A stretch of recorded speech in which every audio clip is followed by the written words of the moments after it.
Hello my lovely students, आप लोगों के लिए अब बहुत इंपॉर्टेंट बुक्स और कुछ बचे हुए क्वेश्चंस हैं। तो आप लोग अब ध्यान से नोट करते जाइएगा और इन्हें लर्न कर लीजिएगा, ठीक है। और जिनको मैं मोस्ट इंपॉर्टेंट बोल रही हूँ उस पर टिक मार्क भी कर लीजिएगा, ठीक है। फर्स्ट क्वेश्चन आप देख रहे हो, हिंदी इंग्लिश दोनों वालों के लिए है ये वीडियो, ठीक है। Who wrote the book survey methods in social investigation. तो बुक का नाम है सर्वे मेथड्स इन सोशल इन्वेस्टिगेशन। ये किताब किसने लिखी है, इम्पॉर्टेंट है। C.A. Moser, P.V. यंग, गुडे हार्ट या नन ऑफ दीज। तो इसमें आप एक चीज़ से याद रखिएगा, सोशल इन्वेस्टिगेशन, ठीक है। C.A. Moser, survey methods in social, ऐसे याद कर सकते हो आप, ठीक है। इम्पॉर्टेंट है ये, ठीक है। Who wrote the book the tools of science. John Madge, P.V. Young, C.A. Moser या none of these. The tools of science, social science, okay. तो ये बुक है आपकी जॉन मेज की। फिर नेक्स्ट है आपका who wrote the book methods of sociological inquiry. P.H. Mann, M. Pattern, गुडेनहार्ट या नन ऑफ दीज। आंसर क्या होगा आपका? पीटर एच मान ने लिखी है मेथड्स ऑफ सोशल इंक्वायरी, ठीक है। फिर आपका आता है who wrote the book scientific social survey and research. Very important book. Who wrote the book scientific social survey and research. ये नंबरिंग पर मत जाइएगा। C.A. Moser, P.V. Young, Goode and Hatt या none of these. Scientific social survey and research, ठीक है। P.V. Young, P.V. Young, Mrs P.V. Young की book scientific social survey and research. Who wrote the book, very important, methods in social research. ये book बहुत अच्छी है, जो researcher हैं उनके लिए भी इसको पढ़ करके उनको बहुत गाइडेंस मिलती है। Methods in social research.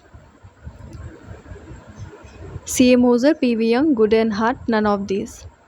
तो आंसर इज गुडेनहार्ट, ठीक है। 11th नंबर वाला ऑप्शन, ठीक है। फिर से बुक का नाम देख लो, methods in social research. Next question पे आते हैं हम लोग। द नेक्स्ट क्वेश्चन आप लोग देख रहे हैं, विच of the following researcher has classified research data sources into field data source and historical data source. देखिए, एक है आपका प्राइमरी डेटा सोर्स, एक है सेकेंडरी डेटा सोर्स। फिर आगे किसने ये क्लासिफिकेशन किया है कि उसी में तीसरा है आपका फील्ड डेटा सोर्स और चौथा है आपका हिस्टोरिकल डेटा सोर्स। निम्नलिखित में से कौन ऐसा रिसर्चर है, समाज वैज्ञानिक है, जिसने तथ्यों के संकलन में जो स्रोत होते हैं उसको दो अन्य भागों में विभाजित किया है। एक प्राथमिक होता है, एक द्वितीयक होता है। इन्होंने तीसरा चौथा बताया कि एक क्षेत्रीय स्रोत होता है, एक ऐतिहासिक स्रोत होता है। तो आंसर बताइए, ये किसने आगे फर्दर 2 पार्ट्स में और डिवाइड किया है? P.V. Young, George A Lundberg, Jahoda and others या नन ऑफ दीज। तो आंसर है आपका सेकंड, जॉर्ज ए लुनबर्ग। फिर नेक्स्ट क्वेश्चन है आपका, what is the classification of secondary data sources. Secondary data source, देखिए एक प्राइमरी डेटा सोर्स होता है, एक सेकेंडरी डेटा सोर्स होता है, दो होते हैं। अब प्राइमरी डेटा सोर्स के सब पार्ट्स कौन से हैं वो पूछा है। तथ्य संकलन के द्वितीयक स्रोत का वर्गीकरण, मतलब एक प्राथमिक तथ्य संकलन का स्रोत होता है, एक द्वितीयक तथ्य संकलन का स्रोत होता है।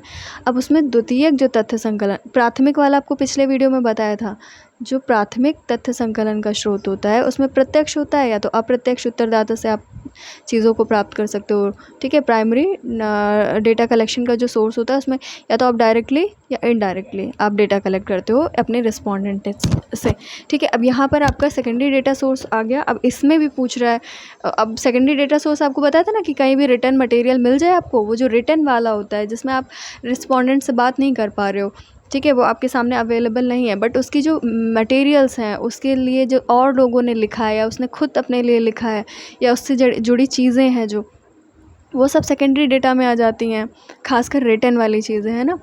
तो इसीलिए उसको डॉक्यूमेंट्री सोर्स भी बोला जाता था, है ना, प्रलेखीय स्रोत भी बोला जाता था, सेकेंडरी डेटा का अदर नाम था। ये सब याद आ रहा है, पिछले वीडियो में बात करी थी। अब इसी सेकेंडरी डेटा का, इसी द्वितीयक स्रोत का 2 पार्ट्स में और डिवाइड किया गया है। वो कौन सा है? Personal documents and public documents, field documents and first hand documents, personal documents and private documents या नन ऑफ दिस। तथ्य संकलन के द्वितीयक में सार्वजनिक स्रोत या व्यक्तिगत प्रलेख या सार्वजनिक प्रलेख, क्षेत्रीय प्रलेख या प्रथम स्तरीय प्रलेख, व्यक्तिगत प्रलेख या, ठीक है। तो इसमें सही ऑप्शन आप लोग लर्न कर लीजिए, सेकेंडरी डेटा सोर्सेस में क्या आपका डिवीज़न है। तो नंबर 1 वाला है, ठीक है, फर्स्ट वाला। एक देखिए, रिटन मटेरियल है ना, किसी के बारे में कुछ भी रिटन मटेरियल अवेलेबल है, तो एक जो उसके बारे में चीज़ें पब्लिश्ड हैं, जो सबको मिली हुई हैं, मिल जाती हैं ईज़िली, तो वो कौन से पब्लिक डॉक्यूमेंट्स हो गए। एक जो पर्सनल डॉक्यूमेंट्स जो उसने खुद लिखे हैं, डायरीज़ लिखी हैं, मेमोयर या पत्र लिखे हुए हैं पर्सनल, है ना, ठीक है, संस्मरण उसके बारे में। पर्सनल में वैसे आपका मेनली आएगा डायरीज़ या अपनी बायोग्राफी, ऑटोबायोग्राफी, है ना, ऑटोबायोग्राफी ना कि बायोग्राफी। ऑटोबायोग्राफी हो गया, पर्सनल लेटर्स हो गए, डायरीज़ हो गई, ये मेन है आपके पर्सनल डॉक्यूमेंट्स, बाकी पब्लिक हो गए, ठीक है। व्यक्तिगत में आपको पता चल गया ना, अपने पत्र, है ना, खुद के द्वारा, या खुद की डायरी हो गई, या और क्या बताया इंग्लिश में, ये अपनी आत्मकथा, है ना। तो ये लर्न कर लो, प्रलेख है, व्यक्तिगत प्रलेख और सार्वजनिक प्रलेख। द नेक्स्ट क्वेश्चन आप देख रहे हो, what are the example of indirect primary source, ठीक है, प्राथमिक तथ्य संकलन के अप्रत्यक्ष स्रोतों के बारे में। अब सब लर्न हो गया होगा आपको, है ना। प्राथमिक में रिस्पोंडेंट से बातचीत हो रही है और इनडायरेक्ट पूछ रहा है, अप्रत्यक्ष स्रोत पूछ रहा है। अब बता ले जाओगे आराम से। क्वेश्चनर है, प्रश्नावली, है ना, इंग्लिश में पढ़ देती हूँ। Questionnaire, television appeal, telephonic interviews, या फिर सेकंड में आपका है पैनल टेक्निक्स, ऑब्जर्वेशन या इंटरव्यू शेड्यूल, या फिर इंटरव्यू शेड्यूल। इंटरव्यू अलग होता है, इंटरव्यू शेड्यूल अलग होता है, ठीक है। ऑब्जर्वेशन या नन ऑफ दिस। अब देखिए, हिंदी में पढ़ देती हूँ फिर बताती हूँ। प्रश्नावली या टेलीविज़न अपील या टेलीफोनिक इंटरव्यू। पैनल टेक्निक में क्या होता है बता देती हूँ। पैनल टेक्निक में जैसे हम किसी जगह पर, हमने लखनऊ का डेटा कलेक्ट करना है, तो क्या करेंगे हम, वहाँ के रिस्पोंडेंट से अगर बात नहीं कर पा रहे हैं, वो ऐसा एरिया नहीं है जहाँ पर हम सारे लोग मेरे से बात कर सकें और सही सही जवाब दे सकें, तो हम वहाँ के पढ़े लिखे और कुछ जानकार लोगों को, या जिसके बारे में जिनको उन लोगों के बारे में बहुत जानकारी है, उनको चूज़ करते हैं, उनका चयन करते हैं, उनका सेलेक्शन करते हैं। फिर उन्हीं लोगों से, कुछ लोगों से उन सारे लोगों की इन्फॉर्मेशन ले लेते हैं, तो वो पैनल टेक्निक बोलते हैं उसको, ठीक है। फिर ऑब्जर्वेशन हो गया, इंटरव्यू शेड्यूल हो गया। देन इसमें क्या, अवलोकन हो गया, साक्षात्कार अनुसूची हो गया। अवलोकन भी आपको पता चल गया, ठीक है, आँखों का यूज़। साक्षात्कार, अनुसूची, अवलोकन। अब देखो, इसमें अप्रत्यक्ष पूछ रहा है, यानी कि हमारा रिस्पोंडेंट से नहीं हो रहा है कनेक्शन डायरेक्टली। तो देखो, डायरेक्टली हम किस में हम जाते हैं बात करने, इंटरव्यू और इंटरव्यू शेड्यूल में जाते थे ना, तो ये गलत हो गया। इसमें इंटरव्यू है, इसमें इंटरव्यू है, तो ये गलत हो गया। इंटरव्यू और इंटरव्यू शेड्यूल, है ना, ये भी गलत हो गया, ये भी गलत हो गया। अब इसको एक बार चेक कर लेते हैं। क्वेश्चनर में बिल्कुल नहीं जाते, हम अपनी क्वेश्चनर दे देते हैं, तो ये भी इनडायरेक्ट सोर्स है और प्राइमरी ही है। टेलीविज़न अपील भी हम क्या करते हैं, इनडायरेक्टली अपने रिस्पोंडेंट से बोलते हैं कि हमें दीजिए अपना मत, ओपिनियन। टेलीफोनिक इंटरव्यू में तो हम बात ही करते हैं, लेकिन बात उससे मिल करके नहीं करते हैं, ठीक है, फ़ोन पे करते हैं। तो ऑप्शन 1 इज़ करेक्ट। ये इनडायरेक्ट सोर्सेस हैं, वो भी प्राइमरी डेटा कलेक्शन के। ओके, आई होप कि लर्न हो गया होगा। फिर नेक्स्ट आपका क्वेश्चन है, स्टेटमेंट किसने कहा है वो बताना है। अवलोकन का तात्पर्य कानों वाणी के स्थान पर स्वयं अपनी दृष्टि का अधिकाधिक उपयोग करना है। कानों की और बोलने की जगह, मुंह की जगह सबसे ज़्यादा देखना है हो क्या रहा है। कोई है तो उसका फेशियल एक्सप्रेशंस पता करने हैं, है ना, उसका क्या एक्टिविटीज़ चल रही हैं, है ना, वो बोल रहा है कुछ, कर कुछ रहा है, तो आँखों का इस्तेमाल करना है। कि किसने कहा है, वैसे मैं ये सारा एक्सप्लेन क्यों किया, क्योंकि ये ऑब्जर्वेशन में पूछ सकते हैं MCQ में कि, है ना, किसका यूज़ करते हैं, किस ऑर्गन का। Observation implies the use of the eyes rather than that of the ears और and voice. C.A. Moser, P.V. Young, Jahoda Lundberg, किसने कहा है? Option 2 is correct, PV Young. इसको करेक्ट कर लीजिए आप लोग। इसका सही आंसर है आपका सीए मोज़र। गलत है ये, फर्स्ट होगा आपका, 2 नहीं होगा, ठीक है, सीए मोज़र होगा, ठीक है। मोज़र की किताब का नाम क्या था? सीए मोज़र। मैंने बताया था ना उनकी बुक में इन्वेस्टिगेशन शब्द इस्तेमाल हुआ है, सोशल इन्वेस्टिगेशन, ठीक है। अब देखो यहाँ पर भी एक तरीके से इन्वेस्टिगेट करने का काम करे, तो इस तरीके से याद कर लो, है ना। इन्होंने कहा कानों वाणी की जगह पर दृष्टि का इस्तेमाल, आइज़ का इस्तेमाल। देन नेक्स्ट क्वेश्चन पे आते हैं अब हम लोग।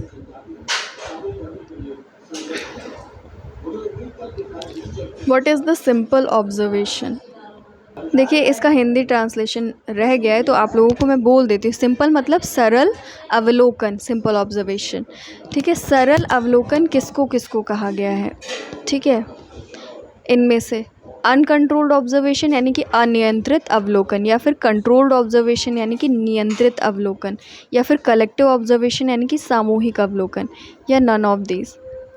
तो सोचो सिंपल किस में होगा, सिंपली ऑब्जर्वेशन किस में होगी, या सरल अवलोकन किस में होगा, जिसमें कोई कंट्रोल नहीं करना है, आपको बस जाना है फील्ड में। ये अनियंत्रित अवलोकन है, कुछ नियंत्रण नहीं करना है, बस सोच के जाना है कि हमें किस चीज़ पर ऑब्जर्व करना है, बस वो अनियंत्रित अवलोकन है। तो ऑप्शन फर्स्ट इज़ करेक्ट, ठीक है। अनकंट्रोल्ड ऑब्जर्वेशन या अनियंत्रित अवलोकन को हम सिंपल ऑब्जर्वेशन कहते हैं। देन आप लोग नेक्स्ट क्वेश्चन देख सकते हैं। निम्नलिखित में से कौन सा अवलोकन का प्रकार पूर्व नियोजित अवलोकन या संरचित अवलोकन तथा व्यवस्थित अवलोकन, इन सारे नामों से जाना जाता है? ये क्वेश्चन अगर आप लोग समझने की कोशिश करो तो बहुत ही कॉमन सेंसिकल आंसर दे सकते हो आप इसका।